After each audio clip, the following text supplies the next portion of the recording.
Season 3 की first episode UG से continue होती है, जो कि बुरी तरह से घायल होने के बावजूद भी कर्स स्पिरिट से लड़ रहा होता है। वो अपने खून से भरे हाथ धोकर कर्स स्पिरिट से लड़ने को शहर में अकेले निकलता है। यहाँ उसका सामना रिका चैन से होता है, जो कि यूटा की बेस्ट फ्रेंड हुआ करती थी किसी जमाने में, लेकिन फिलहाल वो मर चुकी है और मरने के बाद एक खूनखार कर्स स्पिरिट बन चुकी है, जिसका वाहिद मकसद है यूटा को प्रोटेक्ट करना। तो फिलहाल रिका यूजी को पकड़कर यूटा के हवाले करती है, जिसे हमें पता चलता है कि जुजुत्सु हायर अप्स ने यूटा को यूजी का एक्सिक्यूशनर बनाकर भेजा है। दूसरी तरफ हमें ज़ेनिन क्लैन का सीन दिखाया जाता है, जहाँ से माकी, उसकी जुड़वा बहन माई और टोजी भागे हुए हैं। सिंस क्लैन का एल्डर शिबुया इंसिडेंट में मारा गया था, क्लैन के एल्डर्स ये तय करते हुए दिखाई देते हैं कि क्लैन का नेक्स्ट लीडर कौन बनेगा। इन्हीं सब में हमें नाया दिखाया जाता है, जो कि टोजी का कजन है और एक बहुत ही मगरूर और घमंड इंसान है। उसे लगता है कि उसके एल्डर्स किसी काम के नहीं है और क्लैन को लीड करने के काबिल नहीं है। वो चाहता है कि वो नेक्स्ट लीडर बन जाए, मगर एल्डर्स डिसाइड करते हैं to bring Megumi back home and make him the next clan leader. ये सुनकर नाया की ईगो इतनी हर्ट होती है कि वो मेगुमी को कत्ल करने की ठान लेता है और साथ ही साथ यूजी की भी, ताकि वो जुजुत्सु हाई के एल्डर्स का फेवर गेन कर सके। अब सीन्स कुछ टाइम पहले की तरफ जाते हैं। यूजी चोसो से बातें करते दिखाई देता है। सिंस चोसो को मालूम पड़ गया था कि यूजी उसका भाई है इन सीजन 2, वो उसे अब कोई बुक्स नहीं रखता, बल्कि उसे भाइयों की तरह ट्रीट करता है। यूजी उसे फिक्रमंद होकर बताता है कि शिबुया इंसिडेंट के दौरान सुकुना ने मेगुमी को जानबूझकर जिंदा छोड़ा था, क्योंकि वो कुछ नया इविल प्लान बना रहा है जिसमें उसे मेगुमी की जरूरत है। यूजी चोसो को बताता है कि वो बस इतना ही सुन पाया, जिसके बाद सुकुना ने उसे अपने वश में कर लिया और शिबुया इंसिडेंट में हल्ला बोल दिया, जबकि यूजी अपनी ही सबकॉन्शियसनेस में ट्रैप हो गया। अब दोनों भाई बाहर निकलते हैं to fight some curse spirits, ये ठानकर कि वो जापान को स्पिरिट फ्री बना देंगे without participating in the game. While eliminating the curse spirits, इनका सामना नाया से होता है, जो कि इनसे मेगुमी का पूछता है। नाया अचानक से चोसो से लड़ाई करता है, जिसके दौरान वो अपने बाल फिक्स करके शोखियां मारता है। जल्द ही यूटा अपनी एंट्री मारता है और अपने आप को इंट्रोड्यूस करवाता है। नाया यूजी को खुद कत्ल करना चाहता था, मगर यूटा को देखकर ही changes his plans and lets Yuta get away. Yuta और यूजी दोनों वहां से भाग निकलते हैं। अब नाया और चोसो एक दूसरे की कर्स टेक्निक से वाकिफ होते हैं लड़ाई के दौरान, जबकि यूटा यूजी को मारने की धमकी देता है। यूजी को समझ नहीं आती इस बात की, क्योंकि वो गोजो के मुंह से यूटा की बहुत तारीफें सुन चुका था। Since Yuji has been through hell, वो यूटा के सामने कमजोर पड़ता है। हमें थोड़ी देर के लिए गोजो भी दिखाई देता है, जो कि यूटा की पास्ट मेमोरी की फ्लैशबैक में आता है, उसको उसकी टेक्निक परफेक्ट करने पर लेक्चर देते हुए। तो इस एपिसोड की एंडिंग यहीं पर होती है, जब यूटा रिका को रिलीज करता है और उसकी मदद लेते हुए यूजी को कत्ल करता है। एपिसोड 1 जुजुत्सु काइसेन की रीसेंट मूवी की एंडिंग से कंटिन्यू होता है, जहां हमें यूटा यूजी को अपने कर्स ब्लेड से कत्ल करते दिखाई देता है।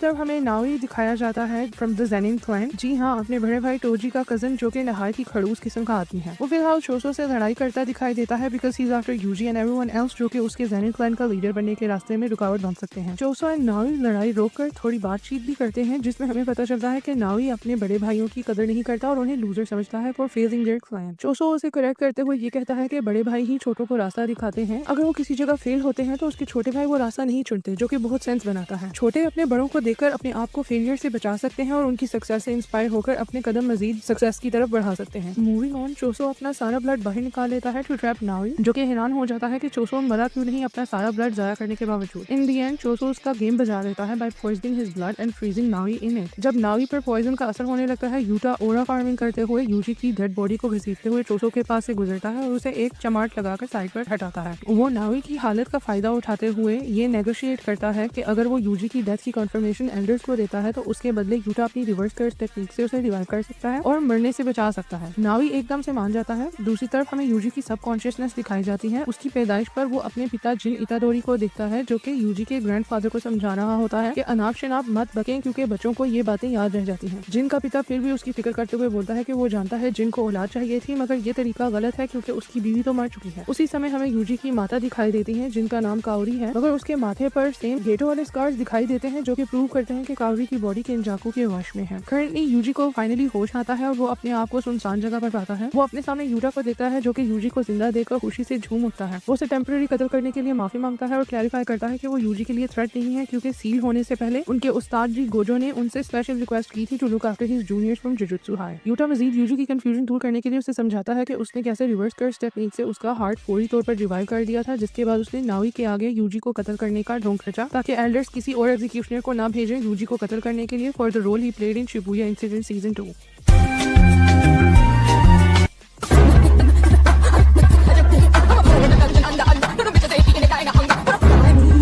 युटा पॉइंट आउट करता है कि यूजी अपनी डेथ एक दफा पहले भी फेक कर चुका है, इसलिए उसे यूजी को कत्ल करने से पहले अंदाजा था कि सुकुना की प्रेजेंस से वो फिर अपने आप को रिवाइव कर लेगा। यहाँ यूजी युटा को बताता है कि उसे सुकुना की फिंगर्स फोर्स फीड की गई थी, जिसकी वजह से सुकुना ने उसे ओवर पावर करते हुए शिबुया में गुल खिलाए। जल्द ही मेगुमी आता है वहाँ पर यूजी को जुजुत्सु हाई वापस ले जाने के लिए। यूजी उसे देखते साथ ही शिबुया इंसिडेंट पर रिफ्लेक्ट करता है और अपने आप को बचाना अनवर्दी समझता है। मेगुमी उसे समझाता है कि शिबुया इंसिडेंट में उसकी गलती भी थी फॉर समनिंग जनरल महारागा, मगर यूजी स्टिल शिबुया इंसिडेंट में मारे जाने वाले लोगों की दोषी अपने आप को ही ठहराता है। मेगुमी यूजी को पास भूल जाने को कहता है। वो जाने से पहले यूजी को बताता है कि नोरितोशी कामो ने कलिंग गेम आर्क को इन मोशन रख दिया है और उसे इसमें सर्वाइव करने के लिए यूजी की मदद चाहिए होगी। स्क्रीन पर थोड़े समय के लिए कलिंग गेम्स के रूल्स शो होते हैं। अगर आपको इनकी एक्सप्लेनेशन चाहिए तो मेरे चैनल पे उनकी एक सेपरेट से वीडियो है जहाँ से आप रूल्स को अच्छे से समझ सकते हैं। सेकेंडली, अब नोरितोशी कौन है इसका हमें आगे ही पता चलेगा, सिंस ये एक्सप्लेनेशन सिर्फ एनिमे व्यूअर्स के लिए है जो कि मांगा से वाकिफ नहीं है। बैक टू द एपिसोड, चोसो अचानक से एंट्री मारता है। Together they plan to have a word with Tengen Sama, जो कि जुजुत्सु हाई को कंसीलमेंट बैरियर्स प्रोवाइड करके उसे प्रोटेक्ट करता है। However, उसे ढूंढना इतना आसान नहीं, सिंस उसने अपने आप को छुपाया हुआ है और आज तक उसे किसी ने नहीं देखा। जी हाँ, Tengen to this day has hid himself in the tombs of the Star Corridor, जो कि one of the 1000 secret doors में पीछे छुपा हुआ है। अब ये बॉयज जुजुत्सु हाई जाते हैं जहाँ ये लोग यूकी और माकी से मिलते हैं। माकी को जोगो ने जला डाला था ड्यूरिंग शिबुया इंसिडेंट, जिसकी वजह से she is battling with burn scars all over her body and short hair. Maki Choso को नहीं पहचानती, सो यूजी उसे अपना बड़ा भाई बताकर इंट्रोड्यूस करवाता है, जिससे चोसो को बहुत फख्र महसूस होता है because he loves to be the family guy. Choso finally सबको बताता है कि उसके 9 भाइयों के under developed embryo secret doors में लॉक्ड हुए हैं, जिनको वो सेंस कर सकता है। उनको सेंस करके वो लोग टेंगन तक पहुंच सकते हैं। बगैर वक्त वेस्ट किए वो सब हिडन डोर्स की ओर चल देते हैं, जहाँ चोसो अपने भाइयों को ढूंढने के लिए पीछे रह जाता है और बाकी सब लोग उस जगह से गुजरते हैं जहाँ 12 साल पहले टोची ने आमानाई को गोली मारी थी, जो कि टेंगन का स्टार प्लाज्मा वेसल थी, जिसमें टेंगन अपनी सोल को ट्रांसफर करके अपने आप को ह्यूमन फॉर्म में ही रखना चाह रहा था, क्योंकि अगर वो हर 500 साल में अपने आप को एक न्यू ह्यूमन वेसल में ट्रांसफर ना कर सके तो वो एक powerful entity like the brain parasite Kenjaku बन सकता है। और टेंगन को इस बात का डर है कि वो पावरफुल एंटिटी बनकर जुजुत्सु हाई को कोई नुकसान न पहुंचा दे। Anyways, back to the episode, Yuki सब को लीड करते हुए एक व्हाइट हॉल में पहुंचती है जहां टेंगन अपने आप को फाइनली रिवील करता है, ओनली बिकॉज यूकी उसे बताती है कि गोजो को सील कर दिया गया है इन प्रिजन रन। तो यहाँ हमारी फर्स्ट एपिसोड खत्म होती है।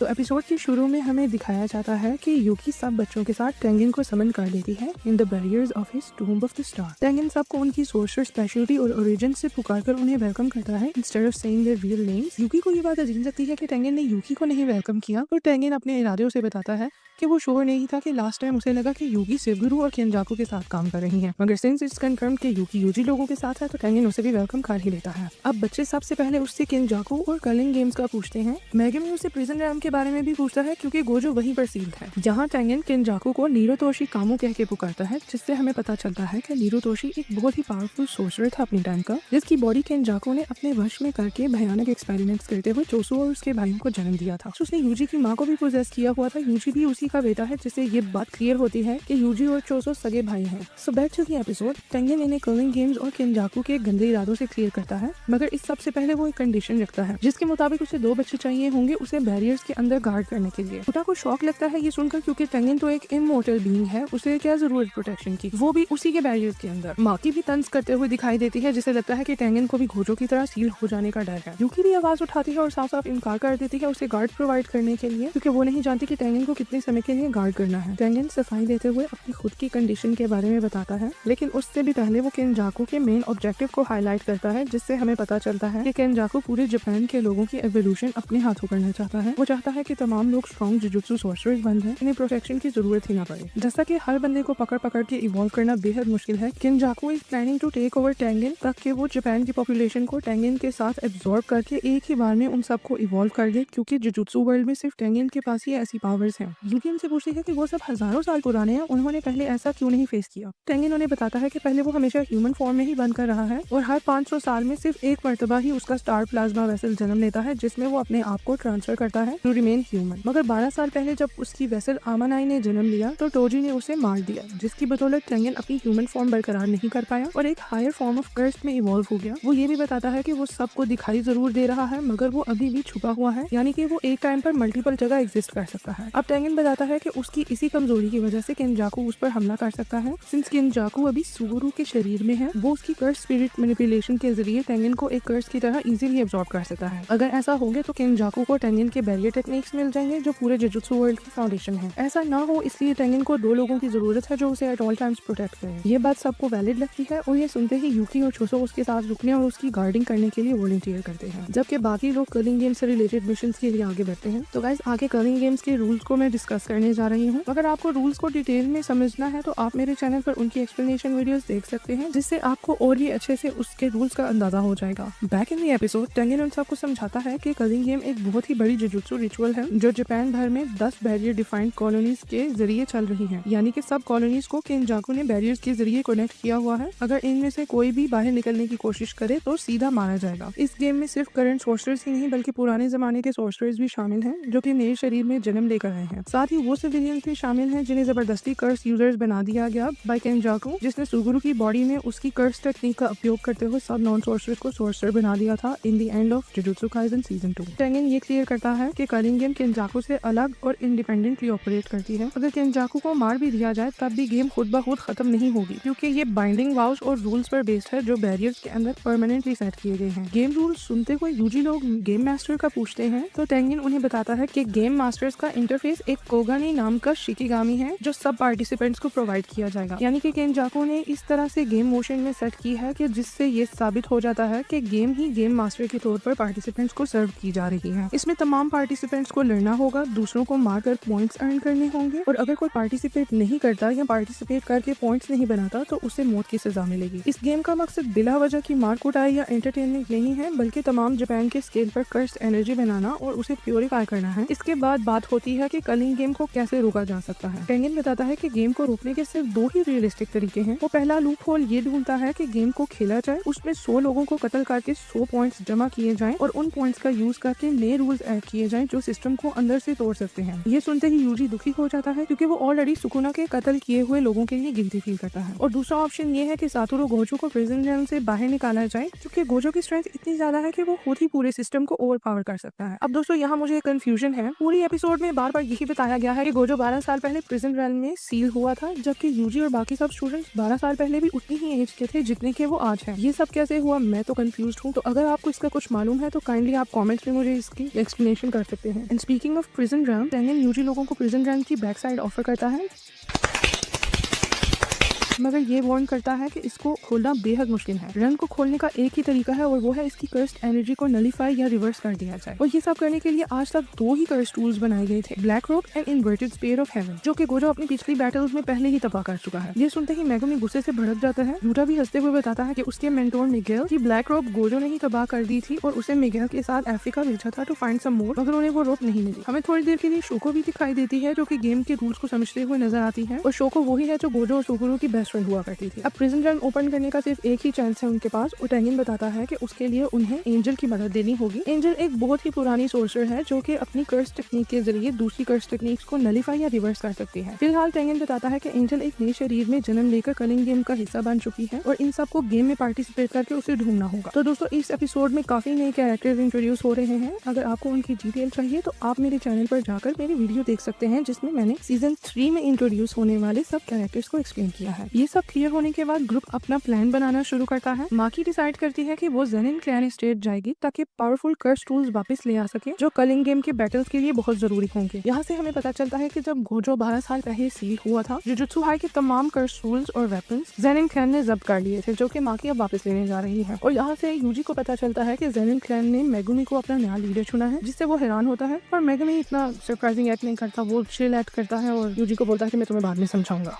अब यूटा अकेला कर्लिंग गेम में एंटर करने का फैसला करता है ताकि इन्फॉर्मेशन गैदर कर सके, पॉइंट्स कमा सके और शायद एंजल को ढूंढ सके। यूजी और मेगुमी को किंजी हाकारी को ढूंढने की जिम्मेदारी दी जाती है, जो कि एक suspended 3rd year jujutsu high student है और जिसका कर्स टेक्निक गेम के अंदर काफी यूजफुल हो सकता है। यहाँ पर एक बहुत ही फनी सीन दिखाया जाता है। यूजी को डर लगता है कि वो मेगुमी के साथ अकेला जा रहा है, क्योंकि उसे डर है कि सुकुना दोबारा उसकी बॉडी को पोजेस करके मेगुमी को अपने काम के लिए इस्तेमाल न कर ले कहीं। इसीलिए उसने यूटा से प्रॉमिस किया था कि अगर उसमें सुकुना आए तो यूटा उसका कत्ल कर दे। मगर सिंस यूटा अपने प्लान की तरफ जा रहा है तो यूजी को डर है कि वो कहीं सुकुना के थ्रू मेगुमी को कत्ल ना कर दे, मगर Megumi is ready to die, वो ऐसा बोल भी देता है। तो दोस्तों एपिसोड के एंड में यूजी का ग्रुप अलग अलग डायरेक्शन में निकल जाता है अपने अपने मिशंस के लिए। अब कर्लिंग गेम पूरी तरह एक्सप्लेन हो चुकी है, उसके रूल्स क्लियर हैं और ऑब्जेक्टिव सेट हो चुके हैं, जो कि कॉलोनीज के अंदर सर्वाइव करना, रूल्स को मैनिपुलेट करना, एंजल को ढूंढना, गोजो को फ्री करना है। ये एपिसोड पूरे आर्क का स्ट्रक्चर एस्टैब्लिश करता है, केनजाकू के प्लान को क्लियरली डिफाइन करता है और हर कैरेक्टर के फ्यूचर पाथ को सेटअप करता है। एपिसोड 4 की ओपनिंग होती है माकी से, जो कि सालों बाद अपने क्लैन के मेन हाउस जा पहुंचती है to retrieve the curse tools her clan store in Gojo's absence. उसका सामना सबसे पहले नाया से होता है जो तुरंत उसे पहचान लेता है। माकी को ये देख के हैरानगी होती है कि नाया उसे उसके चेहरे से पहचानता है, ना कि उसकी बैक साइड से। Since he is a misogynist जो कि लड़कियों को सिर्फ सेक्स ऑब्जेक्ट की तरह ट्रीट करता है, तो वो उसे अपनी बकवास बंद करने को कहता है और ये सजेस्ट करता है कि वो यूटा और मैगमी के साइन में कायम रहे क्योंकि उसकी अपनी कोई पहचान नहीं। वो उसे ये भी याद दिलाता है कि ना ही उसके पास कोई कर्स एनर्जी है और अब तो उसकी शक्ल भी नहीं बची क्योंकि वो जल गई थी। तो इसलिए वो उसे ये भी याद दिलाता है कि अब वो किसी काम की नहीं रही। इसके साथ साथ ही वो उसे याद दिलाता है कि कैसे वो उसे बचपन में बुली किया करता था। इससे पहले वो उसे दोबारा बुली करे माकी आगे को बढ़ जाती है और उसकी बातों से उसको घंटा फर्क नहीं पड़ता। अब वो अपना कर्स ब्लेड हाथ में थामे कर्स टूल्स के हॉल की ओर बढ़ती है जहाँ एक औरत उसे रोकने की कोशिश करती है मगर माकी उसकी एक नहीं सुनती। इससे पहले औरत की शक्ल दिखे सीन्स पास्ट की एक फ्लैशबैक दिखाते हैं जिसमें माकी मेगुमी से बात करते दिखाई देती है। वो उसे साफ साफ बताती है कि क्लैन का लीडर नाओगिता ज़ेनिन लास्ट टाइम उसी के साथ था शिबुया इंसिडेंट में और उसकी यही इच्छा थी कि क्लैन का नेक्स्ट लीडर मेगुमी बने और उसके तमाम टूल्स और ट्रेजर्स मेगुमी ही पोजेस करे। मेगुमी को इन सब से फर्क नहीं पड़ता और वो माकी को परमिशन दे देता है to become the next clan leader since Maki और उसकी जुड़वा बहन माई की एक ही इच्छा थी क्लैन को लीड करना। माकी क्रिटिकल थिंकिंग करते दिखाई देती है। उसका मानना है कि वो भी क्लैन को लीड नहीं कर सकती because of Mai who also wants to lead the clan. Scenes वापस प्रेजेंट में शिफ्ट होते हैं जहां हमें दिखाया जाता है कि माकी को और कोई नहीं बल्कि उसकी अपनी माँ ही रोक रही है हॉल में जाने से। उसकी माँ क्लैन में रहते हुए एक काम वाली नौकरानी बन कर रह गई है, ये उसके लिबास से ही जाहिर होता है। दूसरी तरफ हमें माकी के अंकल्स नाया और जिनीची दिखाए जाते हैं जो कि क्लैन के फ्यूचर की बातें करते दिखाई देते हैं। जिनीची ये मानता है कि अगर मेगुमी को क्लैन का लीडर बना दें तो वो जापान की 3 मेन क्लैन्स में अपना स्टेटस ऊंचा कर सकते हैं क्योंकि मेगुमी के उन क्लैन लीडर्स के साथ अच्छे ताल्लुकात हैं। तो इन मेन फैमिलीज में Zenin clan, Gojo clan and कामो क्लैन है। गोजो तो जैसे मेगुमी का दूसरा पिता था और कामो क्लैन की बात की जाए तो उसका नेक्स्ट लीडर अपने बाप के बाद चोसो खुद है, व्हिच एक्सप्लेन्स कि कैसे मेन क्लैन्स मेगुमी को लीडर बनता देखकर ज़ेनिन क्लैन को फौरन से अपना इक्वल एक्सेप्ट कर लेंगे। नाया एकदम से चौंक जाता है ये सुनकर क्योंकि उसे लगता था सब उसके नेक्स्ट लीडर बनने के फेवर में है। जिनीची फौरन से अपनी स्टेटमेंट चेंज करता है ये बोलते हुए कि सिंस जुजुत्सु हेडक्वार्टर्स ने ये लॉ पास किया है कि अगर कोई गोजो को उसकी सीयू से आजाद करने की कोशिश करे तो वो जुजुत्सु वर्ल्ड का गद्दार माना जाएगा। लिहाजा जिनीची प्रपोज करता है कि क्यों ना एक तीर से 3 शिकार करें और मेगुमी, माकी और माई को गद्दार एक्यूज करके उनका कत्ल कर दें ताकि वो जुजुत्सु हेडक्वार्टर का फेवर गेन कर सकें। और वैसे भी ये बात सच है कि वो गोजो को आजाद करने के चक्रों में है जो कि इस वक्त जुजुत्सु हेडक्वार्टर्स में एक क्राइम समझा जाता है। दूसरी तरफ माकी फाइनली हॉल में पहुंचती है जहां उसके पिता ओगी ज़ेनिन पहले से ही उसके इंतजार में खड़े होते हैं। माकी एकदम शॉक में चली जाती है to see Mai beaten up on the ground in Ogi's feet. जी हाँ, ओगी को अपनी बेटियों से इतनी नफरत है कि वो उनका कत्ल करने तक वो तैयार है क्योंकि ज़ेनिन क्लैन बेटों को तरजीह देता है बेटियों को नहीं। This explains why Maki and Mai ran away ages ago. Maki उसे अपने ब्लेड से मारने आती है मगर वो उसको अपने ब्लेड से पहले ही जख्मी करता है और यहाँ बहुत ही बुरा सीन दिखाया जाता है जहाँ माकी और माई दोनों ही मौत का सामना करते हुए दिखाई देती हैं। ओगी माकी और माई दोनों को घसीटते हुए डंजन की तरफ ले जाता है और इवन तो उसकी दोनों बेटियां मौत के कुएं में हैं, वो उन्हें बातें सुनाता है कि कैसे उनकी वजह से वो क्लैन का नेक्स्ट लीडर नहीं बन सका और उसका भाई नाओगिता उसकी जगह ले गया क्योंकि उसने बेटों को जन्म दिया हुआ था। वो अपने फेलियर्स का सारा इल्जाम अपनी बेटियों पे डालता है। वो उन्हें फाइनली डंजन में फेंकता है जहाँ उसने लो ग्रेड कर्सेस को कैद कर रखा है। उसे लगता है कि दोनों बेटियों को भूखे कर्सेस खा जाएंगे। इससे पहले कर्सेस उन पर हमला करें माई होश पकड़ती है और माकी को इस हालत में देखकर रोती है। वो उसे अपनी गोद में रखती है और अपनी सीक्रेट कर्स टेक्निक का इस्तेमाल करती है। वो अपने आप को और माकी को उसकी सबकॉन्शियस में ले जाती है जहाँ दोनों बहनें एक बीच पर सही सलामत दिखाई देती हैं। वो माकी से शेयर करती है कि उसकी कर्स टेक्निक कुछ खास नहीं, इसलिए उसने आज से पहले किसी को बताया नहीं ताकि उसकी बेइज्जती न हो। अब वो माकी को चार्ज देती है और बोलती है बहन जो करना है अब आगे तुमने ही करना है क्योंकि मैं आगे ही वुंडेड थी और कर्स टेक्निक इस्तेमाल करने से मेरी मौत के चांसेस मजीद बढ़ गए हैं। वो वहाँ से जाने लगती है मगर माकी उसको रुकने का बोलती है। माई थोड़े समय के लिए रुककर उसे बोलती है कि ज़ेनिन क्लैन में ट्विंस को वैसे भी बैड लक समझते हैं जबकि बाकी की दुनिया ट्विंस को एक ही समझती है। इसलिए वो एडवाइस करती है कि माकी उसके हिस्से की लड़ाई करे और पूरे क्लैन को डिस्ट्रॉय कर दे। वो उसके हाथ में एक वीट का ग्रेन देकर गायब हो जाती है। उसकी कर्स्ड एनर्जी से माकी वापस जिंदा हो जाती है मगर माई को मरा देखकर उसकी आंखों में आंसू आ जाते हैं। उसके सामने सारे लो ग्रेड कर्सेस भी आ चुके होते हैं। वो माई और अपना ब्लेड हाथ में लेकर कर्सेस को एक्सरसाइज करने के लिए आगे बढ़ती है। उसके पिता को अचानक से फीलिंग आती है कि सारे कर्सेस को किसी ने एक्सरसाइज कर दिया है यानी खत्म कर दिया है। तो वो फौरन से अपनी कर्स टेक्निक एक्टिवेट करता है ये बोलते हुए कि जोन सी भी बेटी ने ये किया है वो उसकी हड्डियों तक को तोड़ डालेगा। इससे पहले वो कुछ करे माकी उसके सर के ऊपर वाला हिस्सा अपने ब्लेड से काट देती है जिससे उसकी इंस्टेंट मौत हो जाती है। इसके बाद माकी क्लैन के मेन हाउस की तरफ चल देती है और उसके माइंड में एक ही आवाज होती है और वो होती है माई की जो उसे बोल रही होती है पूरे क्लैन को तबाह कर दो। अचानक से क्लैन की आर्मी सबको माकी के बारे में अलर्ट करती है जिसमें क्लैन के स्ट्रॉन्गेस्ट एल्डर्स और क्लैन की आर्मी का कैप्टन सामने आता है। नरेशन में ये बताया जाता है कि क्लैन का हर बच्चा उनकी पर्सनल आर्मी में सर्व करता है यानी कि पूरा क्लैन माकी के अगेंस्ट खड़ा हो जाता है। माकी यहाँ ओरा फार्म करते हुए पूरी आर्मी से लड़ती है अकेले में। शी शोज नो मर्सी और जो भी उसके सामने आता है वो उसको अपने ब्लेड के साथ काट कर रख देती है।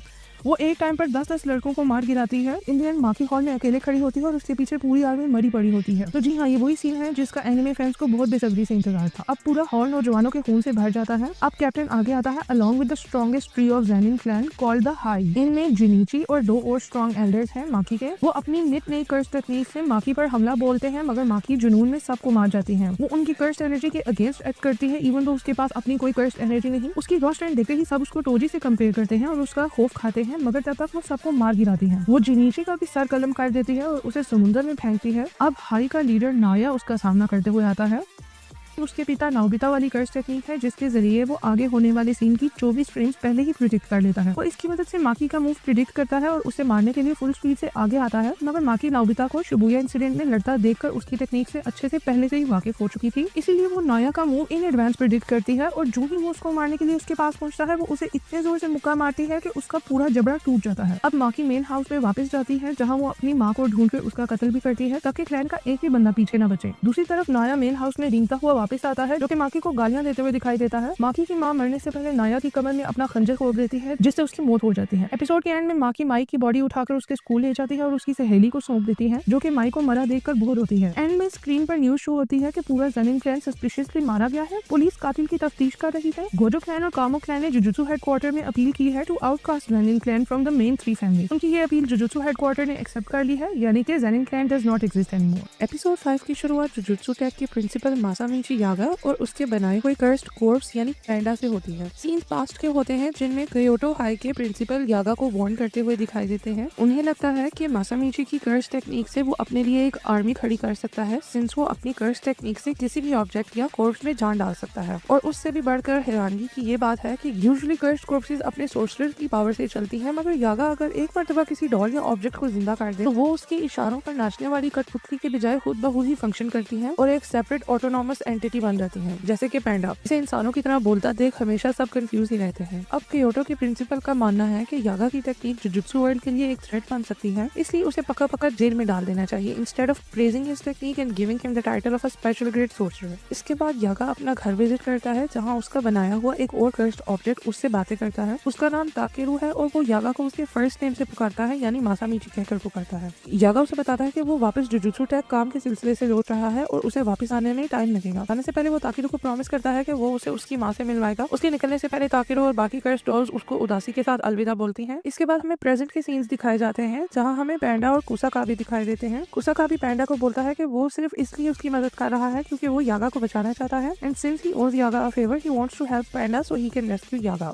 सीन्स वापस माजी की ओर लौटते हैं जहां यागा ताकेरू को गार्डन में लेकर जाता है जहां वो एक आदमी और व्हील चेयर पर बैठी एक औरत को वेलकम करता है। वो उन्हें एडवांस में वार्न करता है कि वो जिस ताकेरू को पेश करने जा रहा है वो उनका छोटा बेटा ताकेरू नहीं है जो कि रियल लाइफ में मर चुका है, क्योंकि वो एक कर्स्ड ऑब्जेक्ट है जिसके अंदर उसने ताकेरू की सोल इन्फॉर्मेशन एंड पर्सनैलिटी डाली हुई है। इसके बावजूद ताकेरू की माँ उसे देखकर अपनी व्हील चेयर से उठकर उसकी ओर भागने की कोशिश करती है मगर गिर जाती है। अब सीन वापस प्रेजेंट में आते हैं और हमें यागा दिखाया जाता है on the run after headquarters ने उसे मौत की सजा सुना दी थी for thinking that he cooperated the Shibuya incident. रास्ते में उसे क्योटो हाई के प्रिंसिपल जिनका नाम योशिनोबु गाकुगाजी है गली में घेर लेते हैं। वो उसे फोर्स करते हैं कि वो अपनी सीक्रेट टेक्निक रिवील करे जिसके जरिए वो डॉल्स में जान डालकर उन्हें ऑटोनॉमस बना देता है। ऑटोनॉमस मींस खुद ब खुद चलने वाला जीन। उसके बाद गाकुगाजी अपनी कर्स टेक्निक साउंड एम्पलीफायर का इस्तेमाल करते हुए अपनी गिटार की आवाज को कर्स्ड वेव्स में तब्दील करके यागा की ओर एमिट करता है, जिनसे यागा की छाती पर बहुत गहरे घाव बन जाते हैं और वो मौत का सामना करते हुए दिखाई देता है। जब वो रोड के किनारे मर रहा होता है वो रिवील करता है कि सबसे पहले वो किसी भी बॉडी की इन्फॉर्मेशन को सोल इन्फॉर्मेशन में तब्दील करता है, जिसके बाद वो उसे कर्स्ड ऑब्जेक्ट की कोर में प्लेस करता है। वो अगला मेन राज फाश करता है ये बताते हुए कि ये सब काफी नहीं बल्कि कर्स्ड ऑब्जेक्ट को ऑटोनॉमस बनाने के लिए वो एक ऑब्जेक्ट में 3 कंपैटिबल सोल्स डालता है, यानी कि ऐसी सोल्स जो एक दूसरे से मिलती हो और उनकी अच्छी बॉन्डिंग बनती हो। वो अपनी कर्स टेक्निक से मेक श्योर करता है कि वो सोल्स हर टाइम एक दूसरे को ऑब्जर्व करती रहे, जिसकी बदौलत ऑब्जेक्ट्स में फाइनली सेल्फ अवेयरनेस पैदा होती है और वो ऑटोनॉमस बन जाते हैं। ये सुनकर गाकुगाजी शॉक हो जाता है। उसी वक्त वहाँ पर पैंडा एंट्री मारता है जो कि यागा का बनाया हुआ कर्स ऑब्जेक्ट है। वो गाकुगाजी पर हमला नहीं करता क्योंकि ये उसकी नेचर में नहीं है। वो उल्टा यागा को अपनी बाहों में थामे रोना शुरू कर देता है। सीन्स फाइनली हमारे लीड्स यूजी एंड मेगुमी की तरफ शिफ्ट होते हैं। उन्हें टेंगन मेगन की बताई हुई बातें याद आती हैं, जो कि उन्हें हाकारी के सीक्रेट फाइट क्लब की लोकेशन बताता है और सावधान रहने के लिए बोलता है, क्योंकि हाकारी के फाइट क्लब में काफी कर्स्ड यूजर्स मौजूद हैं। मेगमी को टेंगन से पता चलता है कि हाकारी सॉर्सरर्स की लड़ाई करवाता है in front of non sorcerers to make money, जो कि जुजुत्सु हेडक्वार्टर्स के सीक्रेसी आर्टिकल्स को वायलेट करता है। अब मेगमी और यूजी फाइनली फाइट क्लब की बिल्डिंग के बाहर पहुंचते हैं। मेगमी यूजी को कपड़े चेंज करने का बोलता है, क्योंकि उसे लगता है कि अगर हाकारी को पता चला कि ये जुजुत्सु हाई से हैं, तो वो भाग निकलेगा। यूजी मजाक में पूछता है कि वो लोग भला कब जुजुत्सु वालों के साथ हैं, सिंस वो गोजो को सपोर्ट करते हैं। मेगमी बोलता है कि भाई हम ग्रे जोन में हैं और ऐसा सिर्फ हाकारी को लगता है बुद्धू, हम एक्चुअली जुजुत्सु वालों की तरफ से नहीं हैं। अब गैराज में हाकारी के सिक्योरिटी गार्ड्स उन्हें रोकते हैं। मेगमी अचानक से बड़े बड़े झूठ बोलकर गार्ड्स को कन्विंस करता है कि हम यहाँ फाइट क्लब में पार्टिसिपेट करने आए हैं। गार्ड्स फाइट क्लब मूवी की रेफरेंस देते हुए बोलते हैं कि तुम्हें नहीं पता, फाइट क्लब का पहला रूल है that you do not talk about fight club. Megumi झट से बोलता है कि उसने उस बंदे को कत्ल कर दिया था जिसके मुंह से इस फाइट क्लब का गलती से जिक्र निकला। गार्ड्स अचानक से बुद्धू बन जाते हैं, क्योंकि हाल ही में उनका एक फाइटर गायब हुआ था। मेगमी यूजी का नाम दर्ज करवाता है as a fighter since he thinks he is better than him. साथ ही गार्ड्स को हाकारी की कॉल आती है, जो सिर्फ यूजी को अंदर आने की परमिशन देता है। मेगमी फिर भी उसके साथ आगे बढ़ता है। रास्ते में वो अपने प्लान की सारी स्ट्रेटेजी डिस्कस करते हैं। मेगमी बाहर रहकर पार्किंग लॉट में छानबीन करेगा, जबकि यूजी पूरी बिल्डिंग में झांकातांकी करेगा और हाकारी से मिलने की कोशिश करेगा। मेगमी यूजी को झूठ बोलने का कहता है, क्योंकि उसे लगता है कि अगर उनकी असलियत सबको पता चल गई तो उनके हाकारी के मिलने के चांसेस कम हो जाएंगे और फिलहाल ये बहुत जरूरी है कि वो हाकारी को ढूंढकर उसे अपने साथ कलिंग गेम में शामिल करें, क्योंकि यूटा ने साफ साफ बोल दिया है कि हाकारी उससे भी ज्यादा ताकतवर है। कलिंग गेम को भी सिर्फ 9 दिन रह गए हैं, अगर उन्होंने इन दिनों में पार्टिसिपेट ना किया तो वो लोग मारे जाएंगे। अब यूजी फाइनली अंदर पहुंचा है, जहाँ वो गार्ड से चपड़ी चुपड़ी बातें करके हाकारी की जानकारी निकलवाने की कोशिश करता है। गार्ड उसे सबसे पहले 2 मेन रूल्स बताता है। Rule number 1 is that Yuji is not allowed to run away. उसे वही फाइट करेगा जहाँ ऑडियंस उसे देख सके, और दूसरा रूल ये है कि वो अपनी कर्स टेक्निक्स नहीं यूज कर सकता। बुद्धू यूजी को लगता है कि ये रूल सेफ्टी के लिए बनाया गया है, इसलिए वो कॉन्फिडेंस के साथ बोलता है कि उसे कोई मसला नहीं है अगर वो टेक्निक्स यूज कर भी लेगा। गार्ड उसी वक्त उसे याद दिलाता है कि उनकी ऑडियंस नॉन सॉर्सरर्स है, व्हिच मींस वो उनकी कर्स टेक्निक्स को नहीं देख सकते। अगर वो होने वाली फाइट देख ही नहीं सकते तो वो इंटरेस्ट कैसे लेंगे, और अगर वो इंटरेस्ट ही नहीं लेंगे तो वो कैसे पैसा निछावर करेंगे। आगे बढ़ते हुए वो यूजी को फाइनली बताता है कि हाकारी से तब ही मिला जा सकता है जब आप उसको इम्प्रेस कर जाओ और वो आपके लिए फेक फाइट्स प्लान करे। यानी कि हाकारी पैसों के चक्करों में मैच फिक्सिंग भी करवाता है और उन मैचेस को एंटरटेनिंग बनाने के लिए वो मैचेस की स्क्रिप्ट खुद लिखता है। यूजी जल्द ही रिंग में उतरता है अपने ओपोनेंट से लड़ने के लिए, ये सोचकर कि आज तो उसे हाकारी को इम्प्रेस करना ही है। जब वो आगे बढ़ता है तो उसे पता चलता है कि उसका ओपोनेंट और कोई नहीं, अपना पैंडा ही है। पैंडा भी उसे देखकर खुश हो जाता है। दूसरी तरफ हमें हाकारी दिखाया जाता है, जो अपनी गर्लफ्रेंड किरारा के साथ मॉनिटर रूम में बैठा होता है। उसे पैंडा के पास मैचेस से यकीन हो गया है कि पैंडा को हराना आसान काम नहीं, मगर उसकी बात गलत निकलती है जब पैंडा यूजी के साथ इशारों में हारने का प्लान बना लेता है। वो यूजी बहुत ही बेकार किस्म की फेक फाइट करते हैं एंड शैडो बॉक्सिंग करते हैं। यूजी छलांगे लगाकर हर स्टोरी पर जाके ऑडियंस के सामने फाइट करता है, जिससे क्राउड बहुत ही एंटरटेन होती है और चीयर करती है। इन द एंड पैंडा खुद नीचे गिर जाता है और हार खा लेता है, जिससे हाकारी इंप्रेस होकर यूजी को अपने पास बुलवाने का अंदेशा अपने गार्ड को देता है। किरारा उसे पूछती है कि वो भला कैसे किसी से भी मिलने को तैयार हो गया है। वो उसे बोलता है तुम मेरी सिक्योरिटी जो मौजूद हो तो मुझे कैसा डर। वो किरारा को भेजता है टू रिसीव यूजी। दूसरी तरफ पैंडा पार्किंग लॉट में मेगमी को मिलता है और बताता है कि कैसे वो इस फाइट क्लब में फंस गया था इन ऑर्डर टू अप्रोच हाकारी। वो बताता है कि हाकारी मॉनिटर रूम में बैठता है, जिसके ऊपर किरारा ने एक ऐसा बैरियर बना रखा है जो सबको उस रूम से उतना ही दूर करता जाता है जितना कि वो उस रूम के करीब होना चाहे। इसी वजह से पैंडा ने बहुत कोशिश की, मगर वो बैरियर नहीं तोड़ पाया और हाकारी को नहीं कन्फ्रंट कर पाया। उसे अब यूजी की टेंशन होने लगती है, सिंस उसे मालूम है कि यूजी अपना कवर इजीली ब्लो कर देगा, सिंस उसे झूठ बोलना नहीं आता। अब किरारा यूजी को रिसीव करती है और हिकारी के ऑफिस में ले जाती है। हाकारी एक अपॉर्चुनिस्ट निकलता है जो कि यूजी को जॉब ऑफर करता है। वो बोलता है कि मेरा 1 घंटे के लिए काम करने से तुम मिलियंस बना सकते हो, मगर क्या काम है वो जानने के लिए तुम्हें मुझे 2 लाख देने होंगे। बातों ही बातों में वो यूजी को बताता है कि उसकी यही स्कीम है लोगों से पैसे बटोरने की, और दूसरी ये कि वो गैम्बलिंग पसंद करता है। वो गैम्बलिंग सिर्फ पसंद ही नहीं करता बल्कि उसे अपना पैशन और असूल मानता है। उसे लगता है कि गैम्बलिंग खुद बुरी चीज नहीं है, बल्कि लोग इसे तभी बुरा मानते हैं जब वो इसमें हारते हैं। लिहाजा वो सबको एक झूठी तसल्ली देकर उनके पैशन को गैम्बलिंग के थ्रू कंट्रोल करना चाहता है। वो यूजी को बोर्ड में पोजीशन भी ऑफर करता है, ये बोलते हुए कि मुल्क के जो हालात हो रखे हैं बिकॉज ऑफ सोर्सरर्स जिनका पर्दाफाश हो गया है एंड हेडक्वार्टर्स जो हिल चुका है, ये सब का फायदा उठाते हुए वो अपने इलीगल बिजनेस को एक्सपेंड करना चाहता है। वो यूजी के लिए शराब भी निकालता है, मगर यूजी मना करता है पीने से, ये बोलकर के वो अंडर एज है। हाकारी को लगता है कि यूजी इसलिए नहीं पी रहा क्योंकि इसको बहुत जल्द चढ़ती है। अचानक से हाकारी को किरारा की कॉल आना शुरू हो जाती है जो बंद होने का नाम नहीं लेती। हिकारी उसको इग्नोर करते हुए गोजो को याद करता है और बताता है कि गोजो भी ऐसा बंदा है जिसको बहुत जल्दी चढ़ती है। यूजी एकदम नर्वस होकर उसे बोलता है कि भाई गोजो कौन है, वो पहली बार ये नाम सुन रहा है। ये सुनते ही हाकारी को उस पर शक हो जाता है और वो उसे कहता है कि सोर्सरर होते हुए तुम्हें गोजो का नहीं पता, इसका मतलब तुम सच में जुजुत्सु हाई की तरफ से हो। इससे पहले यूजी अपनी उसे स्टोरी एक्सप्लेन करे, हाकारी उस पर हमला बोल देता है और बताता है कि किरारा उसे फोन के थ्रू इशारा ही कर रही थी कि यूजी इज अ मोल। और इसी के साथ हमारा 5वां एपिसोड खत्म होता है। एपिसोड 5 की शुरुआत होती है मेगमी से, जो कि शैडोज में मूव करते करते हाकारी के फाइट क्लब की सिक्योरिटी को एम्बुश करते दिखाई देता है ताकि वो फाइट क्लब के अंदर घुस सके। प्लान को आगे बढ़ाने के लिए पैंडा भी उसकी मदद करते दिखाई देता है, जो कि 2 सिक्योरिटी गार्ड्स के सामने क्यू करते करता है। जो ही वो उसके पास आते हैं, पैंडा उन्हें पलक झपकने से पहले मार गिराता है और मेगमी को लेकर मॉनिटर रूम की ओर बढ़ता है। है ताकि वो दोनों यूजी को बचा सकें, क्योंकि उन्हें मालूम है कि यूजी ज्यादा देर हकारी के सामने नहीं टिक पाएगा since he is too innocent to lie. अब वो रास्ते में किरारा को गुजरते देखते हैं। पेंडा उसे देखकर एकदम सोच में पड़ जाता है कि आखिर ये हकारी के साथ क्यों नहीं है, यानी लाजमी कुछ गड़बड़ है। इतने में ही किरारा भी पेंडा और मेगमी को देख लेती है। उसकी मेमोरी इतनी शार्प होती है कि वो मेगमी को गैराज वाली सीसीटीवी फुटेज से फौरन पहचान लेती है। वो सोचती है कि अगर पेंडा इसे अंदर तक ले आया है, इट मींस कि ये सब लाजमी जुजुत्सु हाइबानों की तरफ से किसी एजेंडा के साथ यहाँ आए हैं। साथ ही उसे याद आती है कि बाप रे पिंक पानों वाला लड़का भी इन्हीं लोगों के साथ आया था, यानी यूजी भी जुजुत्सु वालों की तरफ से है। वो फौरन से हाकारी को फोन करती है to make him aware about Yuji being an impostor. उसकी यही कॉल पिछली एपिसोड में कॉन्टेक्स्ट ऐड करता है कि किरारा को कैसे शक पड़ा यूजी लोगों पर और उसने क्यों हाकारी को एपिसोड 5 के एंड में कॉल की और कैसे हाकारी उसकी कॉल के आते ही यूजी पर टूट पड़ा। न मूविंग ऑन, मेगमी किरारा को कॉल मिलाते देख उस पर हमला कर देता है। वो अपनी 10 शैडोज कर्स टेक्निक इस्तेमाल करता अपने शिकिगामी डीमन डॉग को समन करता है जो कि किरारा पर हमला करता है। जो ही वो डॉग किरारा के पास पहुंचता है, एक बहुत ही स्ट्रॉन्ग फोर्स उसे पीछे की तरफ पुश करती है, जिससे वो जा मेगमी के ऊपर गिरता है। इससे मेगमी को रियलाइज होता है कि पेंडा ने उसे पहले ही बताया हुआ था किरारा की कर्स टेक्निक के बारे में, वो क्या पावर होल्ड करती है।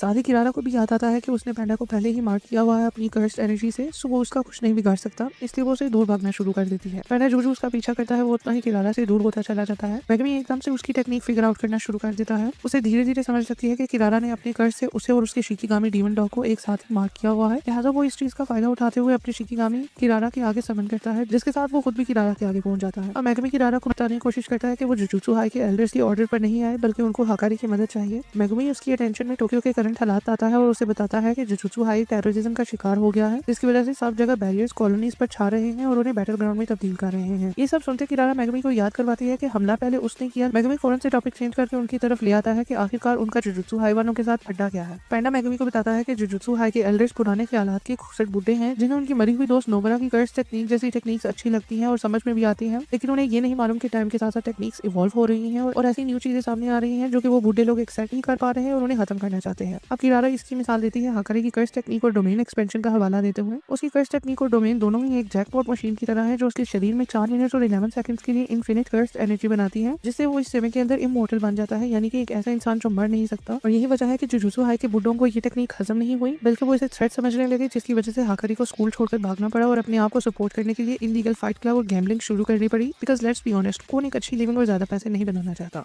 मेगमी अब किरारा को कन्विंस करने की कोशिश करता है कि वो ये सब एक्सेप्ट करता है और हाकारी की मदद चाहता है, और वो ये भी बार बार बताता है कि वो उन बुड्ढे कंजर्वेटिव्स की तरफ से नहीं आया। किरारा को फिर भी ये सब झूठ लगता है और वो मेगमी से पूछती है कि उन लोगों के पास तो गोजो जैसा इंसान मौजूद है जो कि उनका पिछवाड़ा तक धो देता है अगर कोई छोटा सा भी मसला हो जाए, और उन्हें हाकारी की क्या जरूरत है। मेगमी अफसोस के साथ उसे अपडेट करता है कि शिबुया इंसिडेंट में गोजो को सील कर दिया गया था, जिसकी वजह से बात इधर तक आ पहुंची है कि उन्हें हाकारी जैसे स्ट्रॉन्ग फाइटर्स की जरूरत है। अब यहाँ किरारा ऐसी शक्ल बनाती है जिससे पेंडा और मेगमी को ये बात कंफर्म हो जाती है कि किरारा उन्हें बिलीव नहीं करती, इसलिए वो लड़ाई दोबारा कंटिन्यू करते हैं ताकि किरारा को हरा सके और उसकी अटेंशन गेन कर सके, सिंस वो ही सिर्फ एक ऐसी है जिसकी बात हाकारी सुनेगा। दोस्तों, यहाँ आपने कंफ्यूज नहीं होना, मैं सीन्स को छोड़कर किरारा की कर्स टेक्निक को आसान शब्दों में समझाने वाली हूँ। तो किरारा की कर्स टेक्निक का नाम लव रॉन्डेवू है और वो इस टेक्निक के द्वारा अपनी कर्स एनर्जी रिलीज तो करती है मगर उसे डायरेक्ट यूज नहीं कर सकती, इसलिए वो रैंडम चीजों या लोगों को मार्क कर देती है अपनी एनर्जी से, यानी निशान लगा देती है अपनी कर्स एनर्जी का, जिसका असर बाद में दिखाई देता है। एक मर्तबा वो चीजों या लोगों को मार्क कर दे तो वो एक दूसरे को छू नहीं सकती, उन्हें बहुत ही स्ट्रॉन्ग फोर्स एक दूसरे से दूर कर देती है, जैसे कि पेंडा और मॉनिटर रूम का दरवाजा। वो चीजों या लोगों को एक साथ भी मार्क कर सकती है, जैसे कि उसने अभी मेगमी और उसके डॉग को एक साथ ही मार्क किया था, जिससे वो एक दूसरे को छू सकते हैं। लेकिन अगर अलग से मार्क किए हुए लोग एक दूसरे तक पहुंचना चाहें तो उन्हें सारी मार्क चीजों या लोगों से एक ऑर्डर या कह लो कि एक सीक्वेंस के साथ गुजरना होगा, जो कि किरारा ने खुद डिसाइड किया हुआ होगा। मेगमी किरारा से फाइट करते समय खुद ही ये टेक्निक धीरे धीरे फिगर आउट कर लेता है, thanks to his step sister, जिसने उसे सितारों की कॉन्स्टलेशन के बारे में एजुकेट किया हुआ था इन टाइम्स व्हेन टोजी और उसकी दूसरी बीवी अपने अपने बच्चों को छोड़कर भाग निकले थे और मेगमी अपनी स्टेप सिस्टर के साथ अकेला रह गया था। अब बैक टू द टेक्निक, किरारा भी सितारों की कॉन्स्टलेशन का हिसाब रखती है। वो इन जनरल एक सदर्न क्रॉस कॉन्स्टलेशन का ज्यादा इस्तेमाल करती है। इस कॉन्स्टलेशन को पढ़ा जाए तो हमें पता चलता है कि इस कॉन्स्टलेशन में 5 स्टार्स होते हैं, सबका एक अपना ही यूनिक सीक्वेंस है और इसी सीक्वेंस को फॉलो करते हुए किरारा अपने टारगेट्स को मार्क करती है। अब मैं इस टेक्निक को बेहतरी से समझाने के लिए एग्जांपल दूंगी।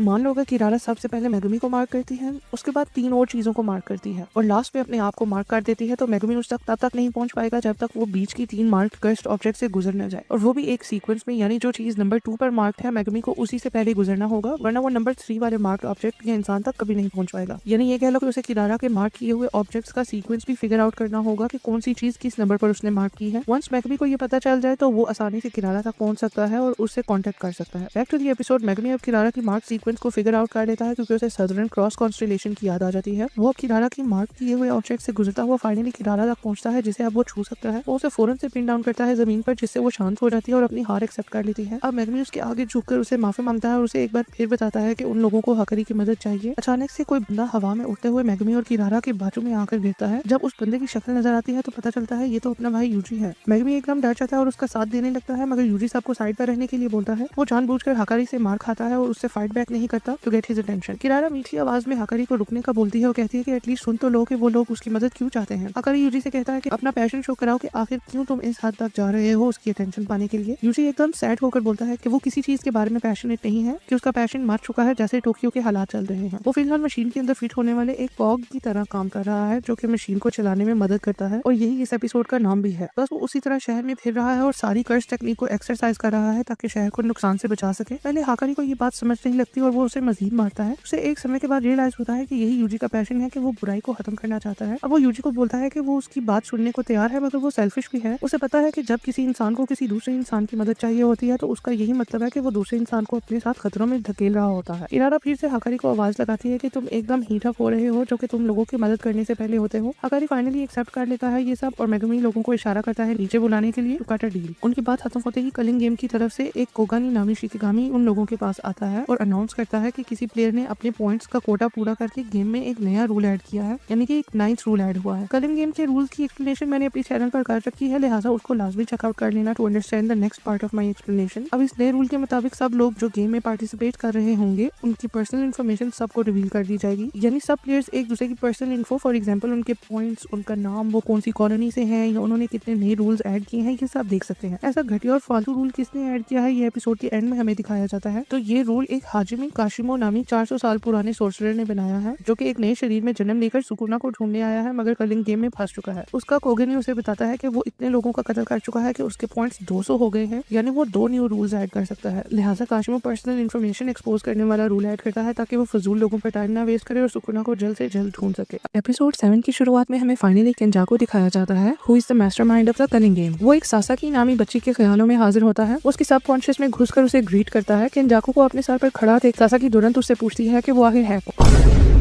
केंजाको फख्र के साथ जवाब देता है कि वो बंदा है जिसने सब कॉलोनीज पे बैरियर्स बनाए हैं जिनमें लोग घुसकर कलिंग गेम में हिस्सा ले रहे हैं और एक दूसरे का कत्ल करके पॉइंट्स बना रहे हैं। सासाकी डर कर बोलती है कि क्या तुम ये सब मेरे नेबरहुड से हटा सकते हो। केंजाको जोर से कहका लगाकर हंसता है और उससे बोलता है कि वो नहीं जानती कि उसे बैरियर्स बनाने के लिए किन किन हालात से गुजरना पड़ा, ऐसे कैसे वो बैरियर्स खत्म कर दे।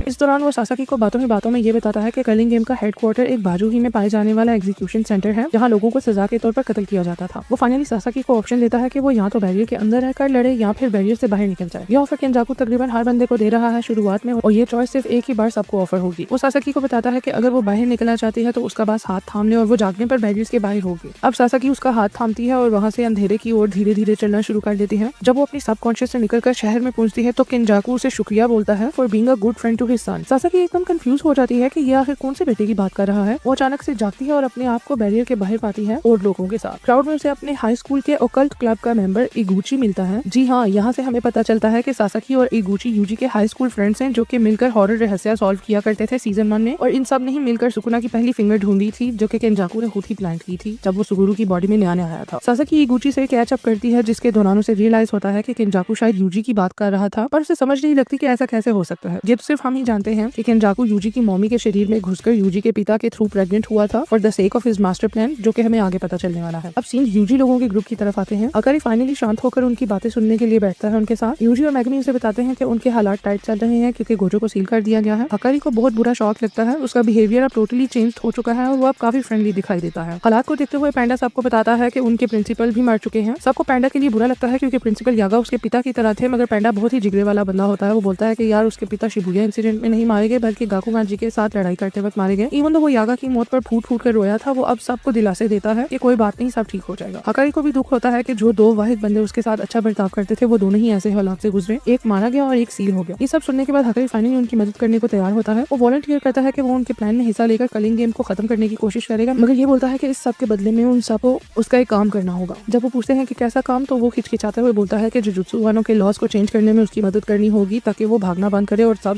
सोर्सर्स में इज्जत के साथ दोबारा इंटीग्रेट हो सके। उसे ये काम नहायत ही मुश्किल दिखाई पड़ता है, लेकिन यूजी सुख का सांस लेते हुए बोलता है कि इसमें तो कोई बड़ी बात ही नहीं, ये बहुत ही आसान काम है उनके लिए। अगर इसको डांटने ही लगता है इस बात पर कि मेगुमी बीच में आकर बोलता है कि वो उसकी मदद करेगा सिंस वो ज़ेनिन क्लैन का सरबराह बन चुका है। हकारी को ऐसा झटका लगता है जैसे कि उसका जैकपॉट लग गया हो। वो मन ही मन में सोचता है कि गोजो और यागा से ज्यादा शौक तो उसे इस बात पर हुआ है। उसे मेगुमी की बात सुनकर तसल्ली हो जाती है कि जुजुत्सु हाई की 3 बिग फैमिलीज में से एक फैमिली उसका सपोर्ट अगर करे तो लॉज वाकई ही उसकी फेवर में चेंज हो सकते हैं। हकारी एकदम मीठा बांधकर मेगुमी को दोस्त बनने की ऑफर लगाता है। यहाँ इन बुद्धुओं को आइडिया ही नहीं कि माकी दीदी ने ज़ेनिन क्लैन का वजूद तक मिटा दिया है। अब मेगुमी कोई क्लैन का हेड नहीं है। पैंडा खुश हो जाता है और सबको कहता है कि आप डिसाइड करो कि कौन सा बंदा कौन सी कॉलोनी में जाएगा, और याद करता है कि यूटा पहले ही एक कॉलोनी में गया हुआ है। अचानक से एक कोगनी हाजिर होता है डिंग डोंग करते हुए। इस दफा कोगनी रिवील करता है कि वो रूल शूल बताने नहीं आया मगर उसे असाइन किया गया है फॉर यूजी। यूजी अचानक से हैरान होता है कि उसने अभी गेम में हिस्सा ही नहीं लिया तो उसे कोगनी कैसे असाइन हो गया। यहाँ हमें पता चलता है कि केंजाकू इस कदर चालाक कर्स था कि उसने हजारों साल पुराने सोर्सर्स के साथ अलग अलग से पैक्ट साइन किए हुए थे कि वो उनको कर्स ऑब्जेक्ट बनाकर रीइनकार्नेट करेगा नए लोगों के शरीर में, मगर बदले में उन्हें उसके इशारों पर चलना होगा। सिंस उसने यही पैक्ट सुकुना के साथ भी साइन किया हुआ था तो सुकुना यूजी के नाम पर ऑटोमेटिकली गेम में पार्टिसिपेंट बन चुका है। सिंस उन सबको न्यू रूल का पिछले एपिसोड में पता चला था, यूजी अपने कोगनी को ऑर्डर देता है कि वो सब प्लेयर्स की इन्फॉर्मेशन उसे बताए। कोगनी अपने पेट में स्क्रीन खोलता है जिसमें यूजी स्क्रॉल करते हुए पार्टिसिपेंट्स के स्कोर्स चेक करता है। मेगुमी उसे बोलता है कि ऐसी सेटिंग रखो जिसमें हमें सिर्फ 100 या 100 से ऊपर वाले पॉइंट्स वाले पार्टिसिपेंट्स शो हो। कोगनी उसकी नहीं सुनता सिंस वो सिर्फ यूजी को असाइन किया गया है। अब यूजी उसे सेम ऑर्डर देता है तो कोगनी प्लेयर्स को सर्च करने लगता है। जितनी देर वो सर्च करता है मेगुमी अपना दिमाग लड़ाता है और रियलाइज करता है कि गेम में 2 ही तरह के प्लेयर्स हैं। नंबर 1 पर वो हैं जो कि उसकी बहन सुमिकी की तरह जबरदस्ती गेम में ऐड कर दिए गए हैं और अब वो बैरियर से बाहर निकलने की कोशिश में हैं। एंड नंबर 2 पर केंजाकू के रिवाइव किए हुए पुराने जमाने के कर्सेस जो कि गेम में कोई इंटरेस्ट नहीं रखते, बस ऐसे ही रैंडमली लोगों का कत्ल कर रहे हैं और पॉइंट्स बना रहे हैं जब तक उनका अपना मकसद पूरा नहीं हो जाता। यूजी को फाइनली मेगुमी के प्लान की समझ लगती है कि वो ज्यादा पॉइंट्स वाले प्लेयर्स को ढूंढ रहा है ताकि वो उनको कन्विंस करके उनके पॉइंट्स यूज कर सके और ऐसे रूल्स ऐड करवा सके जिनसे मेगुमी की बहन सुमिकी आजाद हो सके। कोगनी 100 या 100 से ज्यादा पॉइंट्स वाले लोगों के नाम देता है। उसकी लिस्ट में नंबर 1 पर काशिमो होता है with 100 points after adding a new rule जो कि फिलहाल कॉलोनी नंबर 1 में है। एंड नंबर 2 पर हिगुरोमा है with 102 points in colony number 2। अब मेगुमी सबको याद दिलाता है कि सबसे पहले उन्हें रूल नंबर 8 की रुकावट से बचना होगा। पैंडा को रूल्स ही नहीं याद हमारी तरह, इसलिए मेगुमी उसे याद दिलाता है कि रूल नंबर 8 के अनुसार अगर कोई 19 दिन के अंदर अंदर गेम में अपने पॉइंट्स नहीं बढ़ाता तो उसकी कर्स टेक्निक उससे छीन ली जाएगी जिससे उसकी मौत वाक़या हो जाएगी। लिहाजा उन्हें जल्द ही जल्द गेम में हिस्सा लेना होगा। मेगुमी का प्लान है कि वो ऑलरेडी किल पॉइंट्स वाले लोगों से भीख मांगे और नया रूल ऐड करवाए। गेम में कत्ल न करने के लिए उसका सबसे पहला पॉइंट ये है कि वो ऐसा रूल ऐड करें जिसके अनुसार वो अपने पॉइंट्स एक दूसरे को ट्रांसफर कर सके ताकि कुछ लोग कत्ल किए बगैर ही पॉइंट्स हासिल करने और कत्ल होने से बच जाए। मेगुमी बहुत ही हाई हॉर्स पर चढ़ जाता है और बोलता है कि हम एक और रूल भी ऐड करवाएंगे इसके बाद कि प्लेयर्स अपने पॉइंट्स इस्तेमाल करके गेम को लीव कर दे। अगर उसे याद दिलाता है कि ये रूल पास नहीं होगा सिंस गेम के जनरल रूल में एक रूल ये भी है कि अगर कलिंग गेम में कोई रुकावट डालने वाला रूल किसी ने ऐड करने की कोशिश की तो उसका रूल एक्सेप्ट नहीं होगा। मेगुमी उससे एग्री करता है और प्लान करता है कि वो लोग इस रूल को पास करवाने के लिए एक कंडीशन रखेंगे। उस कंडीशन के मुताबिक वो लोग लीव करने के लिए अपनी जगह एक नॉन प्लेयर को रिक्रूट कर जाएंगे, यानी कि अगर वो गेम अपने पॉइंट्स यूज करके लीव करना चाहते हैं तो वो लीव कर सकते हैं मगर उनकी जगह एक नॉन प्लेयर को ऐड कर दिया जाएगा गेम में। और उसे लगता है कि अगर वो ये कंडीशन रखेगा तो उसका रूल जरूर पास हो जाएगा। अब लास्टली मेगुमी तय करता है कि उन सबको मिलकर एंजल को ढूंढना है जो कि गोजो को अनसील करने में मदद करे और काशिमो और हिगुरोमा को ढूंढना है ताकि उनके पॉइंट से न्यू रूल्स ऐड करवा सके। वो सब बैरियर्स की ओर चल देते हैं। रास्ते में यूजी अपने कोगनी को स्क्रॉल करता है और सबको टेंशन में बताता है कि यहाँ एंजल नामी कोई प्लेयर ही नहीं है। मेगुमी उसे समझाता है कि बुद्धू वो जिस शरीर में नया जन्म लेकर आई है वो उसी नाम से कलिंग गेम का हिस्सा होगी, जैसे कि सुकुना अब यूजी के नाम पर गेम का पार्टिसिपेंट बना हुआ है। यूजी कहता है कि होपफुली वो उसे कॉलोनी नंबर 2 में मिल सके सिंस टेंगन की जानकारी के मुताबिक वो वही है। अब नेक्स्ट हाकरी सबको टीम्स में डिवाइड करता है। वो अपने आप को पैंडा के साथ टीम अप करते हुए कॉलोनी नंबर 2 में जाने के लिए वॉलंटियर करता है ताकि वो काशिमी को स्पेशली फेस कर सके, क्योंकि उसे ऐसा लगता है कि काशिमी काफी खतरनाक और स्ट्रॉन्ग हो सकता है सिंस उसने 40 लोगों को अभी से कत्ल कर दिया है और 200 पॉइंट्स ऑलरेडी बना लिए हैं जिनमें से 100 पॉइंट्स यूज करके उसने एक नया रूल भी ऐड कर दिया है। और वो पैंडा को असाइन करता है कि वो एंजल को ढूंढे since he has a good nose to sniff around and find people. वो यूजी और मेगुमी को कॉलोनी नंबर 1 असाइन करता है to hunt down Higuruma. Kirara को वो ऑर्डर देता है कि वो बैरियर के बाहर ही रहे ताकि बैरियर के बाहर के हालात पर वो नजर रख सके। किरारा बुरा मान जाती है और उसे लगता है कि हकारी उसे प्लान में इंक्लूड नहीं कर रहा। उसे बताता है कि मेरी जान तुम तो हमारी इन्फॉर्मेंट बनोगी, क्योंकि यूटा कब से बैरियर्स के अंदर गया हुआ है मगर उसने कोई राब्ता नहीं किया, जिससे ये बात जाहिर हो जाती है कि बंदा बैरियर्स के बाहर राब्ता नहीं कर सकता। इससे ये बहुत जरूरी है कि किरारा बाहर ही रहे और बाहर के हालात पर नजर रखे। यूजी को एक बार फिर से खौफ आता है कि उसे मेगुमी के साथ अकेला छोड़ रहे हैं सब। उसे शक है कि अकेला होने पर सुकुना उस पर कब्जा करके मेगुमी का फायदा उठाने की कोशिश करेगा, इसलिए वो उसके साथ अकेले नहीं रहना चाहता और बोलता है कि उन्हें कॉलोनीज में सेपरेटली जाना चाहिए। मेगुमी उसकी फ्रेंडली वे में बेइज्जती करता है और कहता है कि चुप कर जाओ, हमारे एल्डर्स ने जो हमारे लिए तय किया है हम उससे इनकार नहीं कर सकते। अब बैरियर्स की ओर जाते हैं सब, जहाँ हमें शो होता है कि उनके पास 7 दिन है to save Tsumiki and bring her out of the barrier, वरना वो गेम में जबरदस्ती इंक्लूड कर दी जाएगी। अब हमें बैरियर नंबर 1 के अंदर के मंजर दिखाए जाते हैं जहाँ कुछ रूकी प्लेयर्स नए बंदे की तलाश में हैं ताकि वो अपने पॉइंट्स बढ़ा सके और मरने से बच सके। कोगानी असानी भी यूजी लोगों को अंदर घुसने से पहले वार्निंग देता है कि एक दफा बैरियर के अंदर चले गए तो बाहर नहीं निकल पाओगे और गेम में हर हाल में खेलना पड़ेगा, यानी उन सबको कत्ल करना होगा फॉर पॉइंट्स। बैरियर के अंदर जाने से पहले मेगमी यूजी को पहले ही सावधान कर देता है to not expect much from Higuruma and Kashimo. वो डिटेल में एक्सप्लेन करता है कि चांसेस आर कि उनके दोनों बंदे हजारों साल पुराने सोर्सरर्स हों, और ये तो सबको मालूम है कि पुराने दौर के सोर्सरर्स के ख्यालात और हुआ करते थे, कैजुअली वॉर्स में हिस्सा लिया करते थे और कत्ल वगारे तो बहुत आम था उनके लिए। मेगमी को ये भी लगता है कि कुछ सोर्सरर्स शायद ऐसे हों जो कि जानकर लड़ाई के वक्त जान बहक होना चाहते हों to earn an honourable title before death, लिहाजा उन्हें ये सब ध्यान में रखते हुए हिगुरुमा और काशिमो से ज्यादा उम्मीद नहीं करनी चाहिए कि वो उनकी कोई मदद करने वाले हैं। मगर वो लोग आज के दौर के सोर्सरर्स को अपनी साइड लगाकर इन्फॉर्मेशन हासिल कर सकते हैं, सिंस उनके हालात सेम ही होंगे। वो सब भी इन्हीं की तरह गेम को रोकना चाहते होंगे। ये सब समझते हुए दोनों भाई बैरियर्स में एंटर होते हैं। यूजी अचानक अपने आप को आसमान से गिरता हुआ अकेले पाता है। यहाँ टेंगन की आवाज नरेट करती है कि कर्लिंग गेम ने जनरल रूल्स में ये नहीं बताया था कि प्लेयर्स अपनी मर्जी का चूज किया हुआ बैरियर तो एंटर करेंगे, मगर गेम अपनी मर्जी से उन्हें अपनी 9 सेलेक्ट की हुई लोकेशन में से किसी एक में भेजेगी। यूजी का सामना तुरंत उन्हीं रूकी प्लेयर से होता है जिनमें से यंग लड़का यूजी को पहचान लेता है। उस ग्रुप की लड़की यूजी पर हमला करती है और उसको बिल्डिंग से गुजारते हुए मारती है। हैरान हो जाती है ये देखकर कि यूजी का बाल भी बाका नहीं हुआ, जबकि कोई आम इंसान अगर होता उसकी जगह तो उसकी तो चटनी बन चुकी होती इस हमले में। ग्रुप ये बात समझ जाता है कि यूजी कोई मामूली बंदा नहीं है। दूसरी तरफ मेगमी अपने आप को गलियों के बीच में खड़ा पाता है in front of a very ड्रामेबाज लड़की जो कि मेगमी पर इल्जाम लगाती है कि उसने उसे चमाटा मारा है। मेगमी खामोशी से खड़ा होकर रियलाइज करता है कि गेम में कोई भी पार्टनर्स बनकर नहीं एंटर हो सकते, यानी हकारी भी पैंडा से बिछड़ गया होगा इस वक्त। उसका नूई नाम का शिकिगामी भी चक्कर काटकर वापस आता है, जिससे उसे समझ लग जाती है कि यूजी उससे काफी दूर हो चुका है कि नूई भी उसे अब ढूंढ नहीं सकता। वो उस लड़की को भी बोलता है कि कम ड्रामे लगाओ, क्योंकि उसने मेगमी पर पहले अटैक किया था, इसलिए मेगमी ने उसे मारा। वो उससे फौरन हिगुरुमा का पूछता है। दूसरी तरफ यूजी का सामना पहले ओपोनेंट के हस्बैंड से होता है, जिसके सर पर प्रोपेलर लगा होता है जो कि उसे उड़ने में मदद देता है डोरेमोन की तरह। यूजी आसानी से उनके अटैक्स डॉज करता है और बिल्डिंग के अंदर घुस जाता है ताकि उस आदमी को अच्छे से कंट्रोल कर सके। यूजी झटपट से अंदाजा लगाता है कि इनके बाल ही इनकी टेक्निक का मेन हिस्सा है, इसलिए वो उस आदमी के सर पर इतने जोर से मुक्का दे मारता है कि उसका प्रोपेलर टूट जाता है। यूजी के हाथ से भी खून निकलता है, जिससे आदमी को लगता है कि यूजी मरने वाला है और उसके किल पॉइंट्स उस आदमी को मिलने वाले हैं। यूजी एकदम से उसके अखरोट पर उसे किक करता है और उससे हिगुरुमा का पूछता है, मगर वो आदमी बेहोश हो जाता है जैसे कि मर ही गया हो। अब यहाँ उनके ग्रुप का तीसरा बंदा आता है जो कि यूजी को उसके नाम से पुकारता है। दूसरी तरफ वो ड्रामे करने वाली लड़की मेगमी की मदद करने को तैयार हो जाती है, मगर उसके बदले में वो मेगमी को अपना बॉडीगार्ड बनने को कहती है ताकि वो इतनी आसानी से कत्ल ना हो जाए। मेगमी भी ऑफर एक्सेप्ट कर देता है since he is desperate to find Higuruma. Yuji को वो लड़का उसके नाम से पुकार कर कहता है कि उसे पता है कि हिगुरुमा कहाँ है और वो उसकी हिगुरुमा को ढूंढने में मदद करने को तैयार है। दूसरी तरफ मेगमी सोच रहा होता है कि वो यूजी की तरह नहीं है, वो हिगुरुमा के सारे 100 पॉइंट्स खुद ही हड़पना चाहता है। ड्रामे करने वाली लड़की मेगमी को बोलती है कि मुझे यू कहकर पुकारना बंद करो और मुझे मेरे नाम से पुकारो जो कि रेमी है। मेगमी अब रेमी से पूछता है कि क्या वो भी एक पुरानी सोर्सर है। वो इस बात का माइंड करते हुए बताती है कि वो आज के दौर की ही बंदी है, मगर गेम ने उसे खेलने पर फोर्स किया है। जो एवरेज लोग थे उन्हें पहले से ही गेम से निकाल दिया गया था, मगर जो लोग उसकी तरह इन्हीं कॉलोनीज में पहले से ही मौजूद थे उन्हें गेम ने ऑटोमेटिकली पार्टिसिपेंट बना दिया था सिंस डे 1, यानी वो पिछले 12 दिन से गेम में ही सर्वाइव कर रहे हैं। दूसरी तरफ यूजी उस लड़के से इंट्रोडक्शन मांगता है। वो बताता है कि उसका नाम अमाई है और वो यूजी को उसके मिडिल स्कूल से जानता है, क्योंकि यूजी हमेशा से स्कूल में पॉपुलर रहा है। अब साइड बाय साइड रेमी और अमाई मेगुमी और यूजी का गाइड बनकर उन्हें हिगुरुमा के पास लेकर जाते हुए दिखाई देते हैं। अमाई यूजी को बताता है कि हिगुरुमा इकिबुकुरो नाम के इलाके में है, जबकि रेमी मेगुमी को बताती है कि हिगुरुमा शिंजुकू नाम के इलाके में है। और यही ये एपिसोड खत्म होती है। आगे क्या होगा वो देखने के लिए मेरे चैनल को सब्सक्राइब करें for more updates and explanations for the next episodes and the explanations of the next episodes. मिलते हैं नेक्स्ट वीडियो में। कैसे हो दोस्तों, welcome back to my channel. Jujutsu Kaisen season 3 की एपिसोड फाइनली 2 हफ्तों बाद रिलीज हो ही गई है।